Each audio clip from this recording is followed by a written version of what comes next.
Students, today we will be discussing reflection of sound waves. So in the previous video we have discussed different characteristics of waves. In this video we will be discussing sound waves reflection and the echo method. Now just like any other wave, sound wave also have tendency to get reflected from some hard surface after striking it, and it also follow the laws of reflection. Just like light waves, that is the angle of reflection is equal to angle of incidence, and the incident ray, the reflected ray and the normal at the point of incidence all lie in the same plane. So what is reflection of sound wave? The return of a sound wave on striking a surface such as a wall, a metal sheet, plywood, etc. back in the same medium is called the reflection of sound wave. So this is the definition of reflection of sound wave. Just mark these lines. So this is how a sound wave gets reflected from a surface.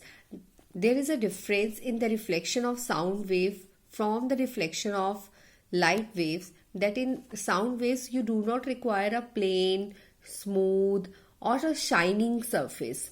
Sound gets reflected even from a rough surface. The surface should be hard. The only requirement for the reflection of sound wave is that the size of that reflecting surface must be bigger than the wavelength of sound. I repeat, the size of the reflector should be greater than the wavelength of sound. This is the only requirement for the reflection from any surface, reflection of sound from any surface. Then we also use the reflection method. Reflection of sound waves is also utilized where there are some devices like megaphone, soundboard and ear trumpet. Let us discuss how these devices work. First of all, let us discuss about a speaking tube. Speaking tube has got this shape, just like the shape of a loudspeaker. The person who has to speak, he used to speak from this end, and his sound waves get multiple reflections inside the speaking tube and the sound gets amplified. Then the soundboards. Soundboards are generally concave shaped reflector used in auditoriums on the stage, and the speaker stands nearly almost approximately at the focus of this concave surface. Now whenever the speaker speaks something, his sound waves get reflected from this concave reflector, and they, after following the laws of reflection, those sound waves, they become parallel. Now when the parallel sound waves travel inside the long halls or the auditoriums, because of their parallel nature, they are able to reach even at the last listeners. So this is how soundboards are used. The third thing is the ear trumpet. Now what is a ear trumpet? It is just like a hearing aid. The people who are hard of hearing, they used to wear this small device in their ears, and this device again uses the multiple reflection method to catch the sound waves, and the sound waves can be easily carried inside their ears and they are able to listen the sound. It was all about the reflection of sound waves. Read it and try to learn all the facts. The next topic is echo. Now echo, the production or generation of echo we'll be discussing. What is echo? If a person stands at some distance from a wall or a hillside and produces a sharp sound, one hears two distinct sounds. Sometimes it happens that whenever you are in hilly areas, then a sharp sound which is produced, you may hear that sound twice. Now what two sounds are those? One is the original sound, that is the direct sound which is heard almost instantaneously. Instantaneously means almost at the same time when it was produced. And the second sound is the sound heard after reflection from the wall, which is a very high wall, or from a hillside. And this sound, the second sound, is heard a little later than the original sound is produced. And this second sound, which is heard after reflection, that is called the echo. Thus, the sound heard after reflection from a distant obstacle, such as a cliff, a hillside, a wall of a building, or edge of a forest. These kinds of sounds which are heard after reflection and which are heard after the original sound has ceased, that are called echo.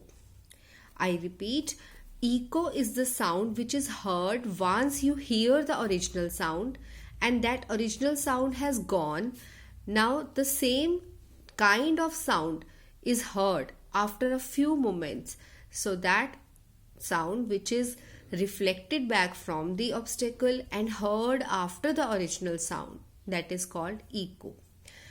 Echo, just like I call a name Pooja, I call it very high, at a very high intensity. So I hear it twice, like Pooja, Pooja. So it is twice. That's why it is called echo, right? Note that the reflected sound, if heard along with the original sound. Now this is a very important point. If you hear the reflected sound along with the original sound, that will not be called an echo. Why? Because that original sound and the reflected sound, they will merge with each other. So the requirement is that original sound should have ceased so that you can distinctly, separately listen the repeated sound. That is, the sound distinctly separate from the original sound is called an echo. If an echo is merged with the original sound, then that sound is not called an echo.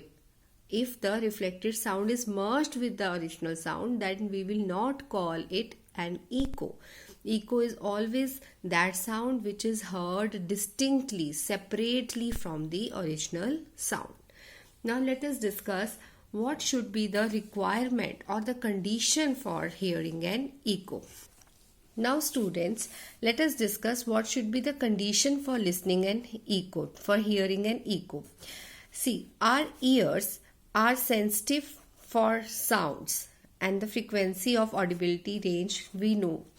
Now, if we get a sound which is original sound, then that original sound, it is inside our ears for 0.1 second. It persists inside our ears for 1 second.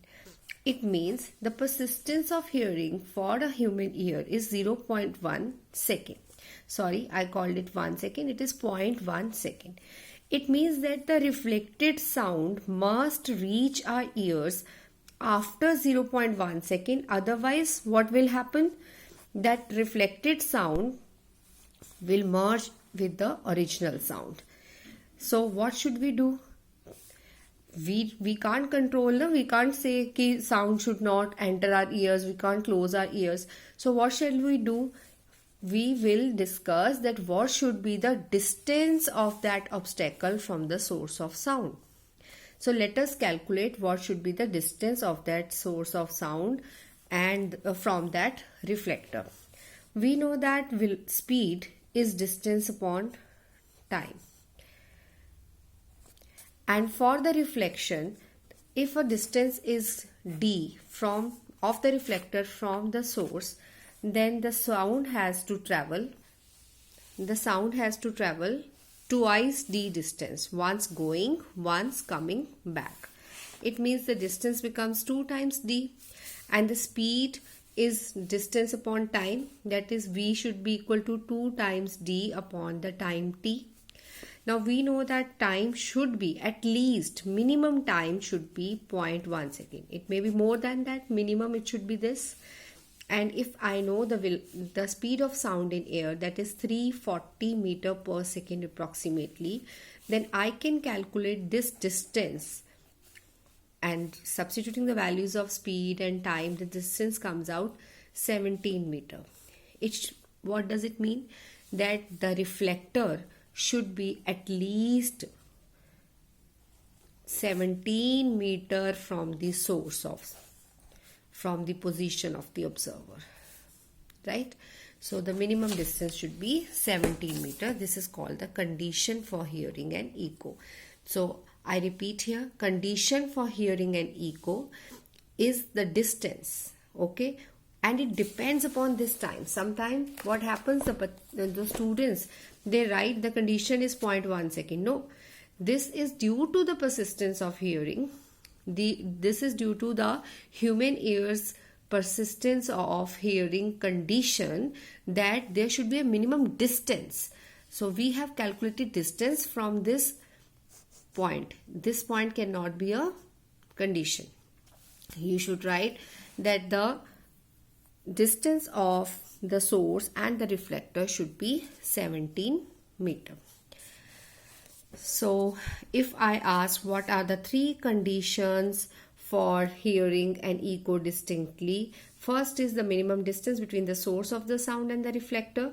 It should be 17 meter, and this distance becomes different for different mediums. We have calculated it for air, and if you want to calculate it for some other medium, like if the medium is water, then speed of sound in water is 1400 meter per second. So the distance will be 1400 into 0.1, that was the persistence of hearing, divided by 2, and it comes out 7070 meter.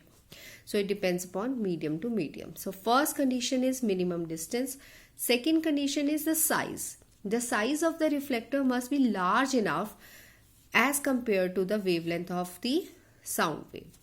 Third condition is the intensity. The intensity of the sound produced should be very high, so that it gets reflected and it reaches the observer, and it is still audible after traveling so much distance. If the sound is not louder, it is not having energy, how will it reach back? It will die off in between. So intensity is a very important point. Then let us discuss a note point given in your books. It's an information regarding the sound only. First is the same, that if the reflector is at a distance less than 17 meter, the reflected sound gets mixed with the original sound and you will not be able to hear the echo. Second thing is, at some places, sometimes multiple reflections are there. Multiple reflections of repeated reflections of sound, and that sound gets prolonged, right? So prolonged sound is not an echo, it is a reverberation. Like you call hello, this is called prolongation of sound, and this is experienced in high tombs like Taj Mahal, Sikandra, etc. Next is determination of sound by speed of sound by the method of echo. Now earlier we used the speed of sound. It was there 340 meters per second. If you don't know the speed of sound, so the echo method can help you to find the speed of sound. For this you have to take some devices like our stopwatch to measure the time, which should have least count of 0.01 second, and the distance between the reflecting surface and the place from where you want to observe should be at least 50 meter.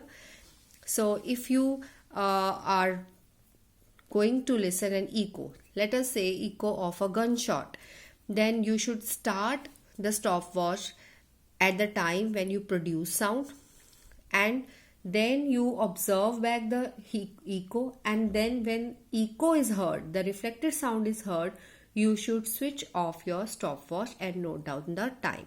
So once you know the time, once you know the distance, you can find out the speed of sound at that place by using the same formula, total distance traveled upon total time taken. So we'll be able to find the speed of sound in meter per second. Next, the other uses of echo.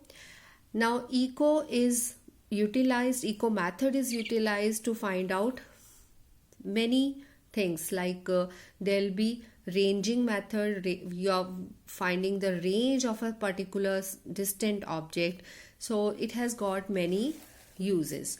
So echo find their application in sound ranging and echo depth sounding by using ultrasonic waves.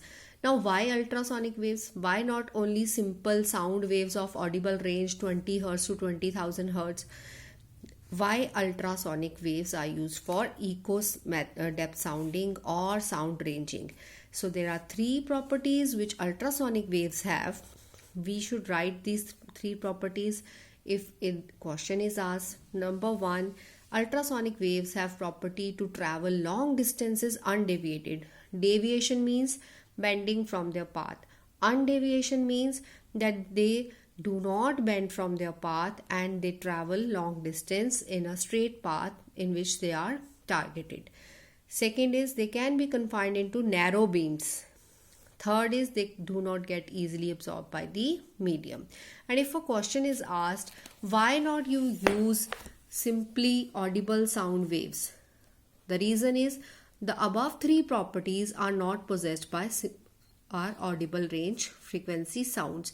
So you may write all these 3 points with a negation, that sound waves do not get they get deviated, they cannot be confined into narrow beam, they can be easily absorbed by the medium. So ultrasonic waves, they have same speed as that of audible sound waves, but they have got some extra properties. Then the use of echoes by bats, dolphins and fishermen. Now you know that there are some animals whose audibility range is other than the human audibility range. Just like bats can produce or detect every frequency which is high, and very high frequencies up to 100 kilohertz. So while flying, their speed is very much less than the speed of sound. But because they can produce high frequency sounds, they can also sense the reflected sound. So when they produce sound waves while flying, and they can also detect the sound waves which are reflecting from the obstacles. So they can make a idea that in the dark at night when they are flying, they can make an idea that there is a obstacle in their path, and they just turn without colliding from their obstacles. Similarly, dolphins, they also detect their enemies by emitting ultrasonic waves and hearing their echoes. Then the trawlermen or fishermen, they also use, let's discuss it in another video.